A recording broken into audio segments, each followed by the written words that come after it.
Բավականին ակտիվ թաղամաս է, նաև ընտրական է, այսպես տեղամասերի առումով։ Թաղամասն է, որը համարվում է Սարիկենց ոչինան։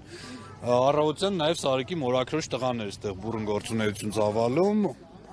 Նաև նշում եք, որ ընտրողները միանգամից մտնում են։ Առավոտյան, հիմա չէ, հիմա երբ որ միջամտություն եղավ լրագրողներ եկան, այդ process-ը դադարեց։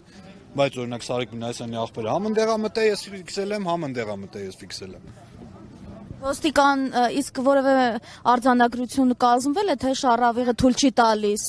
Արձանագրություն կազմվել է։ Թույլատրելի չի այս տարածքում, այսինքն ընտրատեղամասից 50 մետր ոչ հեռու տարածքում ունենալ շտաբ, ընդ որում ոչ լեգալ շտաբ, որտեղ շտաբի օրինակելի տեսք չունի եւ ներսում են միայն Սարիկ Մինասյանի նկարները փակցած։ Մենք ամեն դեպս լիայի հետ որսակ Եղբայրն էլ է ներսում լինում, բարբեր։ Եղբայրն էլ է Սարիկի ներսում, այսինքն ճիշտ էին այստեղից պատուհաններից հսկող քաղաքացիները, որ մեզ ահազանգում են, որ այստեղ ԿՊ-ի որջը կա եւ բոլոր ընտրողները պարտադիր անցնում են այս։ Ես ավելին ասեմ, ես հիմնավոր կասկած ունեմ, որ այս ընտրատեղամասը, որը շատ փոքր է, երևի 30 քառակուսի է, ես կարծում եմ, իրավունք ունեմ մտածելու, որ այս տեղամասը այս պայմաններում ընտրվել է ոչ թե իր հարմարավետության տեսանկյունից ընտրողների համար, այլ ԿՊ-ի հարմարավետության տեսանկյունից, որ Նիհարթ Խաչատրյանը կասի, ասես դեմը կանգնած հետևեն, ով եկավ, ով չեկավ, ոնց ինչքան մնաց,